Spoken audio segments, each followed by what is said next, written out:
आज हम कक्षा 10वीं हिंदी 1.2 नर्मदा का उद्गम अमरकंटक आज ये पाठ पढ़ेंगे। इसके लेखक है श्री राम परिहार।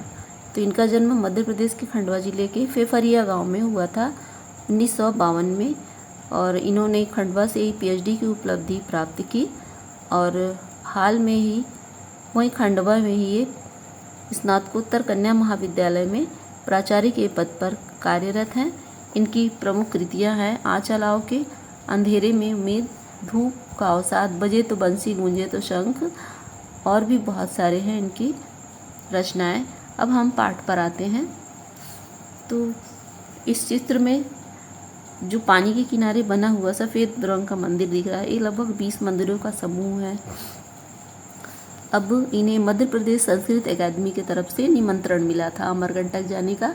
वहाँ पर आषाढ़ के शुरुआत के 2 दिन आयोजन था साहित्य का कुछ, तो हिंदी साहित्य पर जाना था इनको, जिन्होंने लिखा श्री राम परिहार ने। कई बार वैसे तो इनका जाना हुआ, लेकिन इस बार गर्मी का अंत जो होता है और बारिश का शुरुआत होता है, तो उस समय जो बारिश होती है कुछ ज़्यादा ही आनंद देती है, क्योंकि गर्मी से ऐसा लगता है कि मुक्ति मिल रही है। तो इस समय जो बारिश था, टेढ़े मेढ़े रास्ते, सरे के ऊंचे ऊंचे वन, तो ये बरबस ही सबका मन मोह लेती है। अब सुबह सुबह पेंड्रा रोड से निकले और इनके साथ इनके प्राकृतिक विभाग के प्राध्यापक दोस्त थे, वो भी मिल गए। वो भी इसी आयोजन में शामिल होने जा रहे थे। तो पेंड्रा से अमरकंटक के लिए रवाना होते हैं और घने जंगलों से गुजरते हुए जाते हैं। सरई के ऊंचे ऊंचे पेड़, बादल गरजते हुए, उमड़ते घुमड़ते हुए, और तेज़ बारिश, रुक रुक के, कहीं कम बारिश, तो और दोनों तरफ दूर दूर तक सतपुड़ा और विंध्य के पर्वत, तो मन को अचानक अनायास ही मोह लेते हैं। अब जहाँ से नर्मदा माई निकली हैं, तो एक तरफ विंध्य है और एक तरफ सतपुड़ा, बीच से जो प्रवाहित होती है नदी, उस पर्वत का नाम मैकल दिया गया है।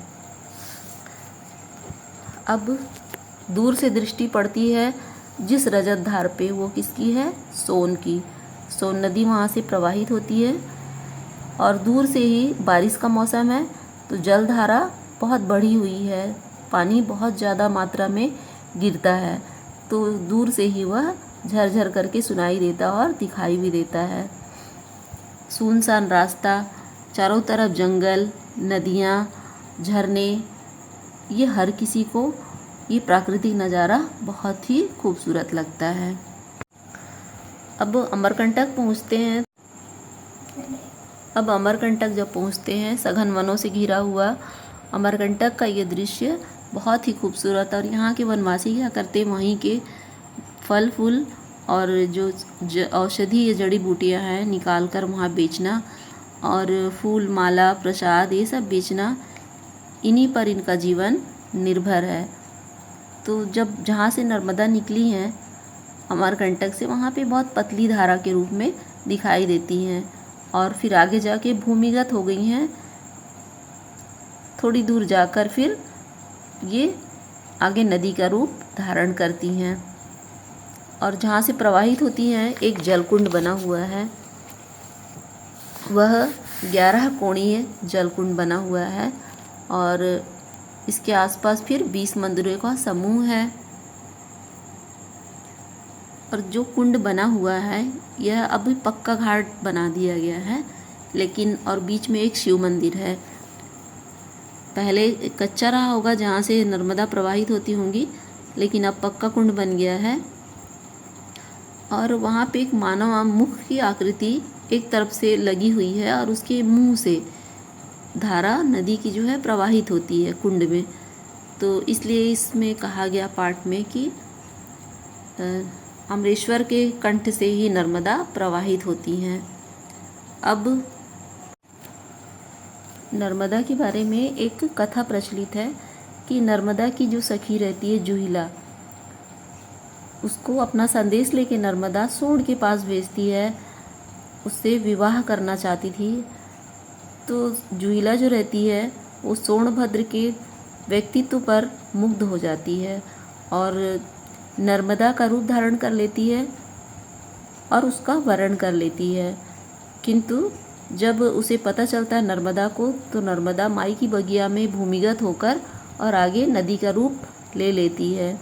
फिर जब सोन को पता चलता है कि मेरे साथ धोखा हुआ है, मुझे इसकी सहेली जुहिला ने धोखा दिया है, तो वो भी फिर क्या करता है, सोन पश्चिम की ओर पर्वत से जो सोन नदी निकली है, तो कहा जाता है कि सोन भी पश्चिम की ओर छलांग लगा देता है वहाँ से। तो इसलिए नर्मदा उत्तर की ओर बहती है और जो सोन है वो दक्षिण, दोनों एक दूसरे के विपरीत। और जुहिला जो है वो भी फिर पश्चाताप करती है और कुछ दूर जाकर वो फिर रेवा से मिल जाता है। अब है माई की बगिया। तो माई की बगिया, यहाँ पर बचपन में सोन, नर्मदा, जुहिला सब खेला करते थे, ये कहा गया है। और ऋषि मार्कंडेय की तपोभूमि है।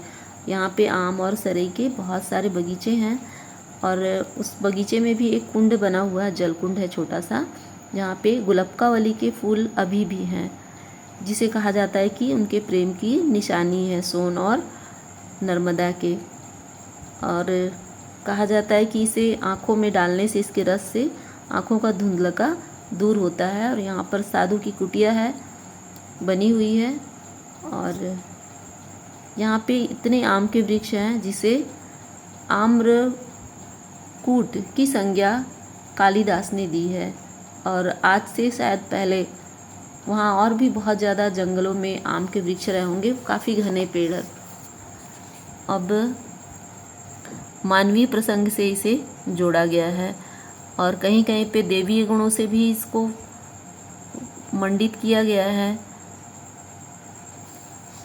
आगे नर्मदा कुंड से बहती हुई जाती है और फिर सोनमुड़ा का उद्गम है, एक जगह पर छोटा सा पक्का कुंड बना हुआ है और पतली जलधारा है और दूर जाकर फिर यह जलधारा नदी का रूप धारण करती है। और पहले शायद यहाँ पे पक्का घाट नहीं बना रहा होगा, तो वहाँ बांस के भी काफ़ी जंगल है, जिसे कहा गया बांस के भिड़े हैं।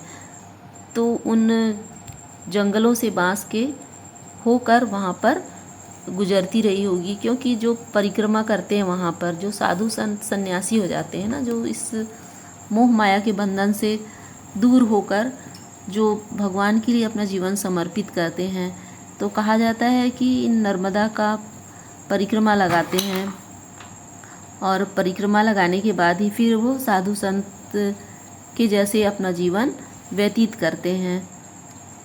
फिर नर्मदा कुंड से लगभग 6 किलोमीटर दूर कपिल ऋषि का आश्रम है, अभी भी है वहाँ पर।